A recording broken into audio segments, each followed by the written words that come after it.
கோவை மக்கள் சேவை மையம், பாலம்மாள் தொண்டு நிறுவனம் மற்றும் TEA இணைந்து நடத்தும் சுயம் திட்டத்தின் கீழ் பெண்களுக்கு இலவச தையல் பயிற்சி மைய வகுப்புகள் செப்டம்பர் 23 அன்று தொடங்கின. இந்த நிகழ்ச்சியில் கோவை தெற்கு சட்டமன்ற உறுப்பினர் மற்றும் பாஜக தேசிய மகளிர் அணி தலைவி வானதி ஸ்ரீனிவாசன் சிறப்பு விருந்தினராக கலந்து கொண்டார். பின்னர் செய்தியாளர்களிடம் பேசிய அவர், எல்லா பத்திரிகையாளருக்கும் வணக்கம். GST-னுடைய வரி குறைப்பு இந்தியா முழுவதும் இருக்கிற எல்லா மக்களுக்கும் சமமாக போய் சேர வேண்டும் என்பது மோடி அரசுடைய நோக்கம், எண்ணம். அதற்காகவே நேற்று பிரதமர் அவர்கள் பேசியிருக்கிறார்கள். சுயசார்புடைய இந்தியா அது வந்ததுனாலே வெளிநாட்டுக்காரன் எவ்வளோ தூரத்துக்கு இன்ட்ரெஸ்ட் போட்டாலும் நம்ம நாட்டை ஒன்றும் பாதிக்காது என்பது மத்திய பிரதம மந்திரியுடைய எண்ணம். அந்த வகையில் தமிழ்நாட்டில் மாநில அரசுக்கு ஒரு கோரிக்கை வைக்கிறோம். GST-னுடைய பயன்கள் மக்களுக்கு போய் சேர வேண்டும். இம்ப்ளிமெண்டிங் அத்தாரிட்டி மாநிலம்தான். ஆகவே ப்ரைஸ் வரி குறைப்பு, அந்த வரி குறைப்பை வியாபாரிகள் தங்கள் கையில் எடுத்துக்கொள்ளாமல் நுகர்வோருக்கு கொண்டு செலுத்துவதற்கு மாநிலத்தினுடைய நுகர்வோர் மந்திரி, கூட்டுறவு மந்திரி, ஃபைனான்ஸ் மினிஸ்டர் மற்றும் முதல்வர் அவர்கள் தனிப்பட்ட முறையிலே பார்வையை செலுத்தி இதை குறைக்க வேண்டும்.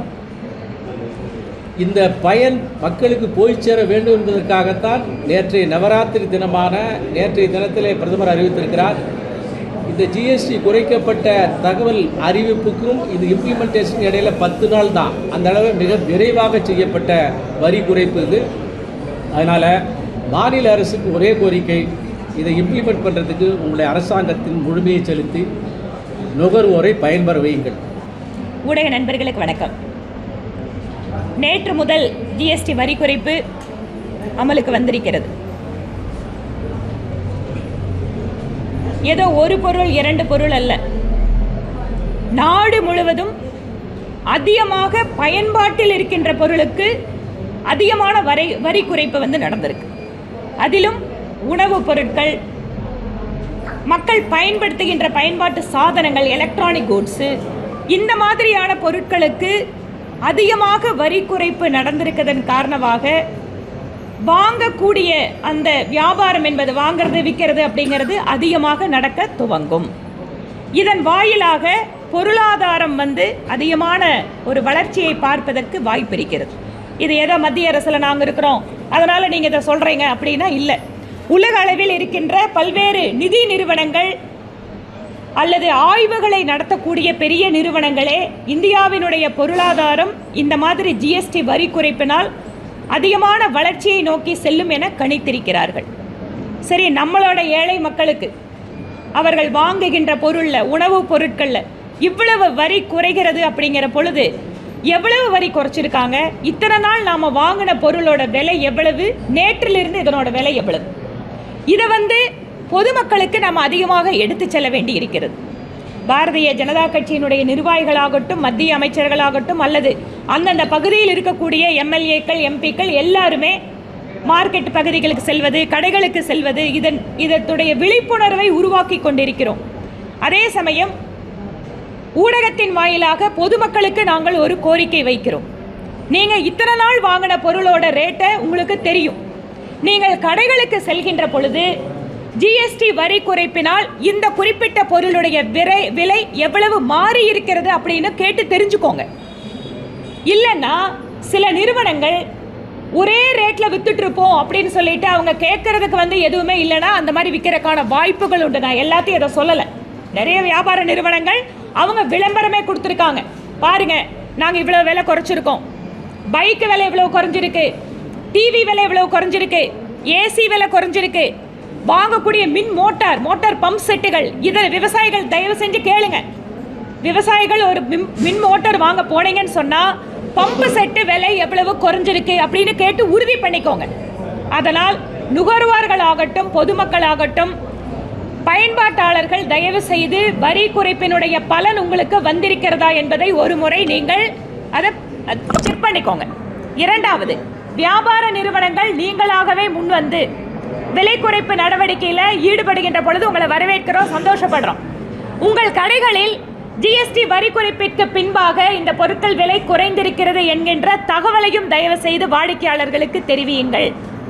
ஒரு இடத்துல இந்த விலை குறைஞ்சிருக்கு, இது முன்னாடி இருக்கிறது அப்படிங்கிற ஒரு வித்தியாச பட்டியலை வைத்தால் பொதுமக்களுக்கு உண்மையாகவே நீங்கள் ஜிஎஸ்டி வரி குறைப்பினுடைய பலனை கொடுப்பதை அவர்கள் நேரடியாக அனுபவிப்பதற்கும் பார்ப்பதற்கும் ஒரு வாய்ப்பு கிடைக்கும்.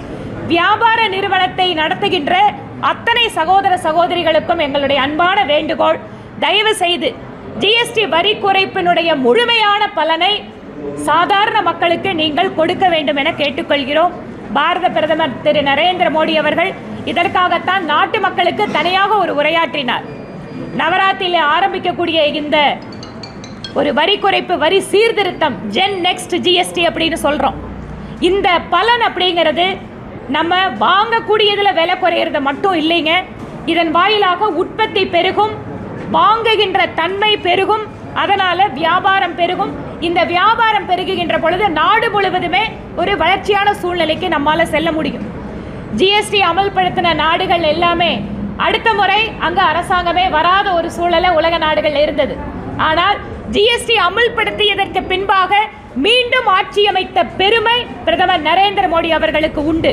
ஏன்னு கேட்டீங்கன்னா, இந்த நாட்டினுடைய வரி என்பது ஒட்டுமொத்த வளர்ச்சிக்காக, ஒவ்வொரு இந்தியருடைய வளர்ச்சிக்காக என செயல்படக்கூடியதால் மக்கள் அவர் மீது அபரிதமான நம்பிக்கை வைத்திருந்தார்கள்.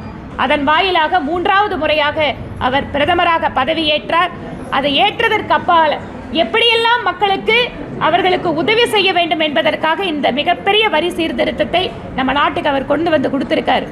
நம்ம கோயம்புத்தூர் பகுதிக்கு எடுத்துட்டிங்கன்னா கூட டெக்ஸ்டைல், இன்னைக்கு துணி அவர்கள் விற்பனைக்கு வர்றது, அது நிட்வேர் ஆகட்டும், இல்லை சாதாரண பவர்லூமில் வரக்கூடிய பொருட்கள் ஆகட்டும், எல்லாமே 5% மாறியாச்சு. நீங்கள் இன்றைக்கி டிஷர்ட்லேருந்து புடவை வரைக்கும் 5% வரி குறைப்பினால விலை குறைகிறது. தீபாவளிக்கு புடவை எடுக்கும் போது அன்பு சகோதரிகள், நீங்கள் மிச்சம் பண்ணுற படத்தில் இன்னும் கூட 2 புடவை சேர்த்து எடுக்க முடியும். இந்த மாதிரி ஒவ்வொரு விஷயத்திலேயும் இந்த வரி குறைப்பு என்பது நமக்கு பலனளிக்கக்கூடியதாக இருக்கிறது. இதற்கு காரணமான பிரதமர் நரேந்திர மோடி அவர்களுக்கும் இதை உறுதுணையாக மிக விரைவில் ஆகஸ்ட் 15ஆம் தேதி செங்கோட்டையில் பேசுகிறாரு. இன்னைக்கு 22ஆம் தேதி அமலுக்கு வந்தாச்சு. அப்போ எவ்வளவு விரைவாக, எவ்வளவு தூரம் இதற்கென்று அதிகமான நேரத்தை தன்னுடைய திறமையை பயன்படுத்தி இதை செய்து கொடுத்த மத்திய நிதியமைச்சர் திருமதி நிர்மலா சீதாராமன் அவர்களுக்கும் இந்த நேரத்தில் நாங்கள் நன்றி செலுத்துகிறோம். இந்த ஜிஎஸ்டி வரி குறைப்பு எந்தெந்த பகுதியில் எப்படியெல்லாம் அதை அமல்படுத்துகிறாங்கன்னு தெரிஞ்சுக்கிறதுக்காக பாரதிய ஜனதா கட்சியினுடைய பல்வேறு தலைவர்கள், நிர்வாகிகள் ஒவ்வொரு பகுதியிலுமே அந்தந்த கடைகளுக்கு சென்று பொதுமக்களுக்கும் விழிப்புணர்வு கொடுப்பாங்க. கடைகள் வியாபாரிகளோடும் பேசுகிறதுக்காக இருக்கும். இல்லை, அது நிஜமாகவே ஒரு நல்ல விஷயங்க அது. ஏன்னா நிறைய பேர் முன்னாடி அந்த டேக்ஸுக்காக அதை வாங்கியிருப்பாங்க. இதுக்கு என்ன டிபார்ட்மெண்ட்டாக நடவடிக்கை எடுத்திருக்காங்க அப்படிங்கிறத கேட்டுட்டு உங்களுக்கு நாங்கள் சொல்கிறோம். இதையும் நாங்கள் மத்திய அரசாங்கத்துக்கிட்ட கேட்குறோம். நம்ம பொருளாளர் சொன்ன மாதிரி மாநில அரசு தான் இம்ப்ளிமெண்டிங் ஏஜென்சி, அவங்க தான் இதை முன்னால் நின்று பண்ணணும். ஆனால் நம்முடைய மரியாதைக்குரிய முதலமைச்சர் இது பற்றி எந்த ஒரு விஷயத்தையும் வெளியில் பேசாமல் அமைதியாக வேடிக்கை பார்க்குறாரு. ஜிஎஸ்டி வரி குறைப்பிற்கு மாநில அரசும் ஒத்துழைப்பு கொடுத்திருக்கிறது, அதுக்கு நன்றி. ஆனால் அதே சமயம் ஏழை எளிய மக்களுக்கு இந்த பலன் போய் சேர வேண்டும் என்றால் மாநில அரசு தான் முன்னால் நின்று இதை செய்யணும். ஏனென்றால் உள்ளூரோட நிர்வாகம், வியாபார விஷயங்கள் எல்லாமே மாநில அரசு நேரடி கட்டுப்பாட்டில் இருக்கு. அதனால் மாநில அரசுக்கு இதில் அதிகமாக பொறுப்பிருக்கிறது. மாநிலத்தினுடைய முதல்வர் தன்னோட வழக்கமான பிஜேபிக்கு எதிரான அரசியலாக இதை பார்க்காம, ஜிஎஸ்டி என்பது அனைவருக்கும் பொதுவானது. இந்த விஷயத்தில் தமிழ்நாட்டில் இருக்கக்கூடிய கவர்மெண்ட் ஏழை எளிய மக்களுக்கு உதவி செய்வதற்கு அவர்கள் களத்தில் இறங்கி இந்த விஷயத்தை சரி செய்யணும் அப்படிங்கிறது எங்களுடைய கோரிக்கை. இதுக்கு பதில் சொல்லணும்னா கொஞ்சம் நம்ம பின்னாடி போகணும். நாடு முழுவதும் ஒவ்வொரு பொருளுக்கும் ஒவ்வொரு மாநிலத்தில் விதவிதமான வரி. இங்கிருந்து நம்ம மகாராஷ்டிராவுக்கு ஒன்று அனுப்பணும்னு சொன்னால் அது போகிற வழியிலிருந்து அந்த செக் போஸ்ட்லேருந்து இது மாறுபடும். அதுக்கப்புறம் விற்கிறவங்க கூட விற்கிறது கூட ஒரே வரி இல்லாதால ஒவ்வொரு பொருளுக்கும் ஒவ்வொரு இடத்துல ஒவ்வொரு மாதிரி ரேட்டு. இதனால் உற்பத்தி செய்யக்கூடிய நபர்கள், வியாபாரிகள், விவசாயிகள் இவங்க எல்லாருமே பாதிக்கப்பட்டாங்க.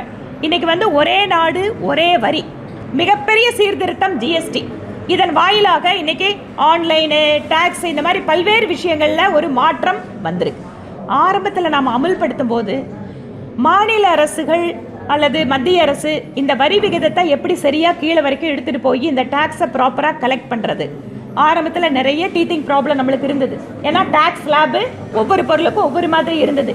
இன்புட் டேக்ஸ் கிரெடிட் எடுக்கும்போது அது வந்து வித்தியாசப்பட்டது. இதனால நிறைய சிரமங்கள் இருந்தது. இது ஒரு பக்கம். இன்னொரு பக்கம், இந்த ஜிஎஸ்டியோட டேக்ஸ் நெட்டுக்குள்ள வரக்கூடிய நபர்கள் அதிகமாக அதிகரிக்க நம்மளுக்கு வருமானம் அதிகமாகிட்டே வந்துச்சு. அப்போ அரசாங்கத்துக்கு வந்து பரவாயில்லப்பா, நம்ம 4 வருஷ காலத்தில் இவ்வளவு வரி வரும் அப்படிங்கிறத ஒரு உறுதிப்படுத்தக்கூடிய சூழல் வந்துச்சு. இதனால் நம்ம தைரியமாக சில முடிவுகளை எடுத்தோம்.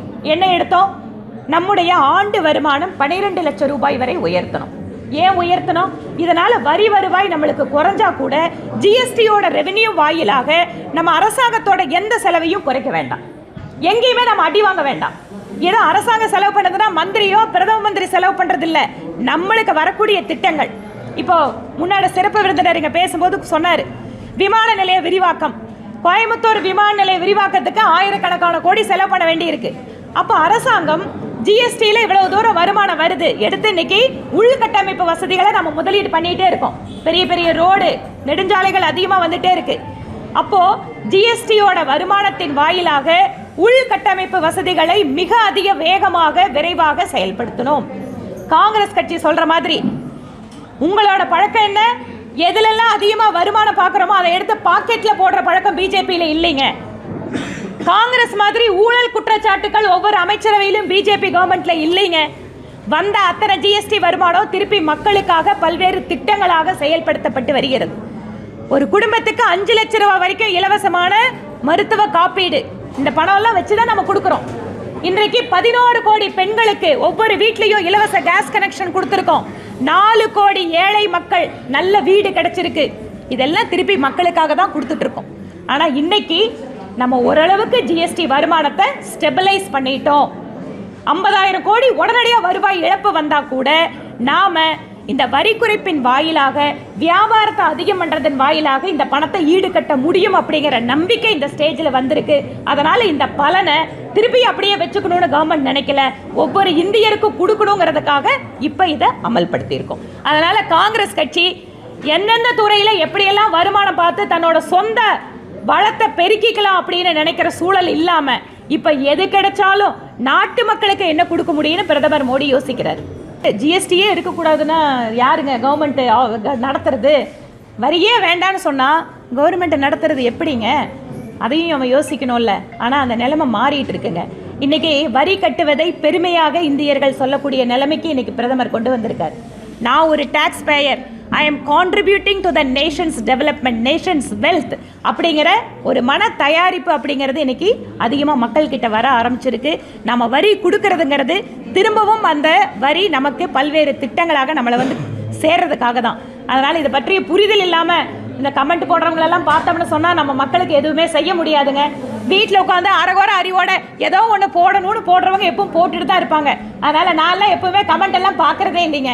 மக்களுக்கு என்ன செய்யணுமோ அதை செஞ்சுட்டு போயிட்டே இருக்கும். இப்போ வந்து முதல் கட்டமாக ஜிஎஸ்டி வரி குறைப்பிற்கு எல்லா மாநிலத்தையும் ஒத்துழைப்பு கொடுக்க வச்சு இதை கொண்டு வந்து அமல்படுத்திட்டோம். இனி அடுத்த கட்டமாக பெட்ரோல் டீசல் பொருட்கள் ஒவ்வொரு மாநிலத்துக்கும் ஒரு நம்பிக்கை கொடுக்க வேண்டி இருக்குங்க. தமிழ்நாடு கூட முதல்ல என்ன சொன்னாங்க? ஐயோ ஜிஎஸ்டி குறைஞ்சிட்டிங்கன்னா எங்களுக்கு வருமானம் போயிடும் அப்படின்னாங்க. ஆனால் அதை ஓப்பனாக அவங்க வந்து வெளியில் சொல்லலை. ஏன்னா மக்களுக்கு குறையும் போது நாம் அப்படி சொல்லக்கூடாதுன்னு. ஆனால் ஜிஎஸ்டியோட வரி வருவாய் பெருக பெருக சிறிது சிறிதாக மற்ற ஜிஎஸ்டி நெட்ல இல்லாத மற்ற பொருட்களும் உள்ள வர்றதுக்கு வாய்ப்பு இருக்கு. மாநில அரசாங்கங்கள் சேர்ந்து தான் ஜிஎஸ்டி முடிவு எடுக்கிறோம். மாநில அரசாங்கங்கள் ஒத்துழைப்பு கொடுத்தால் மிக விரைவாகவே பெட்ரோல் டீசலையும் ஜிஎஸ்டிக்குள்ள கொண்டு வந்துடலாம். ஜிஎஸ்டி இம்பாக்ட் வந்து சாதாரணமான பொதுமக்களுக்கு உடனடியாக வந்து தெரிய வரல. அவங்க என்ன சொன்னாங்க? இல்லைங்க இன்னைக்கு தானே அமல்படுத்தியிருக்காங்க, நாங்கள் இனி வீட்டுக்கு மளிகை பொருள் வாங்குவோம், இல்லை நான் வீட்டுக்கு வந்து ஒரு எலக்ட்ரானிக் பொருள் வாங்க போகிறேன், இல்லை நான் வீட்டுக்கு ஜவுளி எடுக்க போகிறேன், அப்போ தான் அவங்களுக்கு அது தெரியும். நேற்று முதல் நாள் அப்படிங்கிறதால. ஆனால் குறைச்சது நல்ல விஷயம். பிரதமர் மோடிக்கு நன்றி அப்படிங்கிற ஒரு நல்ல உணர்வு, அந்த குட் ஃபீல் அப்படிங்கிறது எல்லா பக்கம் இருக்குது. ஆனால் அதனோட இம்பாக்ட் ஒவ்வொரு இண்டிவிஜுவலுக்கும் இனி போக போக தான் தெரியும். அதனால தான் நாங்கள் வந்து எல்லா இடத்துக்கும் அதை போய் அது ஒரு அவேர்னஸ் கிரியேட் பண்ணிட்டு இருக்கோம். அதனால தான் நான் அதை கோரிக்கை வச்சிருக்கேன். நாங்களும் வந்து ரிக்வஸ்ட் கொடுக்குறோம். நாங்கள் வந்து தொழில் வர்த்தக சபை, வியாபாரிகள் சம்மேளனம், திரு விக்ரமராஜா அவர்கள் கூட எனக்கு அனுப்பிச்சிருந்தாரு. பாருங்க, நாங்கள் வியாபாரிகள் எல்லாத்துக்கும் சர்க்குலர் கொடுத்துருக்கோம். அதனால எல்லா இந்த மாதிரி சம்பந்தப்பட்ட அசோசியேஷனோடவும் நாங்கள் கோரிக்கை கொடுக்குறோம். ஜிஎஸ்டி ரேட்டு வந்து குறைஞ்சதை நீங்கள் போடுங்க கடையில் அப்படின்னு. இன்னைக்கு அமேசானில் முதல் பக்கத்தில் விளம்பரம் வந்திருக்குங்க. இன்னைக்கு டிவி, ஸ்கூட்டர் என்னென்னவெல்லாம் குறைஞ்சிருக்குன்னு பெரிய விளம்பரமே கொடுத்துருக்காங்க. இந்த மாதிரி எல்லாம் பல்வேறு நடவடிக்கைகள் வெகு சீக்கிரம் அது நடக்க ஆரம்பிச்சு. நம்ம பேசலாங்க, பேக்கரியோ டீ கடை உரிமையாளர்கள் அவங்க கிட்ட சர்க்கரை, டீ தூள் இந்த மாதிரியான விஷயங்கள்ல இவ்வளவு நாள் அவங்க அந்த இன்புட் டாக்ஸ் கிரெடிட் எப்படி எடுத்திருக்காங்கன்னு பார்த்துட்டு இதை எப்படி விலை குறைக்கிறதுக்கு வாய்ப்பு இருக்கோ அதிகாரிகளோட நான் பேசுறேன். நானும் நேற்று சாப்பிட்டேன்ப்பா கடையில். நானும் கேட்டேன். ஒரு கடையில் 12 ரூபாய்க்கு விற்கிறாங்க, ஒரு கடையில் 5 ரூபாய்க்கு விற்கிறாங்க, ஒரு கடையில் 20 ரூபாய்க்கு விற்கிறாங்க. டிபெண்ட்ஸ் அப்பான் அந்த கடையோட லொக்கேஷன், இந்த மாதிரி விஷயங்கள் எல்லாம் இருக்குது. குவாலிட்டி இதெல்லாம் இருக்குது. நல்ல பாலில் வந்து தண்ணியே கலக்காமல் போட்டால் அந்த டீக்கு விலை ஜாஸ்தி, நிறைய தண்ணி கலந்தோம்னா விலை குறைச்சல. இப்படி தான்ப்பா. எனக்கு அதை பற்றின தகவல்கள் எதுவும் தெரியலைங்க. நான் வேணா கேட்டு தெரிஞ்சுட்டு உங்களுக்கு சொல்கிறேன். எனக்கு அதான் சொல்கிறேனே, எனக்கு அதை பற்றின தகவல் எனக்கு தெரியல. நான் வேணா அதை கேட்டுட்டு உங்களுக்கு சொல்கிறேன் அப்படின்னு ஒரு கருத்து யார் சொல்கிறாங்க? விஜய் தானே சொல்லுவார், அவர் தாங்க சொல்லுவார். வேற யாராவது சொன்னால் பார்த்துக்கலாம். இப்போ நாங்கள் சொல்லட்டுமா? திமுகவுக்கு எதிராக திமுகவை வீழ்த்துகின்ற ஒரே சக்தி தமிழகத்தில் தேசிய ஜனநாயக கூட்டணி மட்டுமே. வேற யாராலையும் வீழ்த்த முடியாதுங்க. திமுகவை தோற்கடிக்கணும்னு சொன்னா அது அண்ணா திராவிட முன்னேற்ற கழகம், பாஜக, மற்ற கட்சிகளோடு இணைந்திருக்கக்கூடிய தேசிய ஜனநாயக கூட்டணி தான் வெல்வதற்கான ஒரே கூட்டணி. அதனால மற்றவங்க என்ன வேணா சொல்லிக்கலாம். முதல்ல நீங்க நிறைய கேள்விகளை ஒன்னா சேர்த்து கேட்டீங்க. கோஷ்டி பூசலுங்கிறீங்க. எந்த கோஷ்டி பூசலும் கிடையாது. இதோ என்னை விட சீனியர், இவர் வந்து என்னை விட அதிகமா வருஷத்துல இருக்காரு. அண்ணா சொல்லுங்க, நான் கோஷ்டி ஏதாவது இருக்காங்க?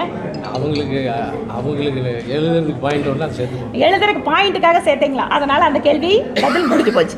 ரெண்டாவது இருங்க, முதல் கேள்விக்கு பதில் முடிஞ்சது. எங்க சீனியர் லீடரே சொல்லிட்டாரு. மாத்தி ஒரே கேள்வி கேட்கிறேன். அதான் ரெண்டாவது கேள்வி.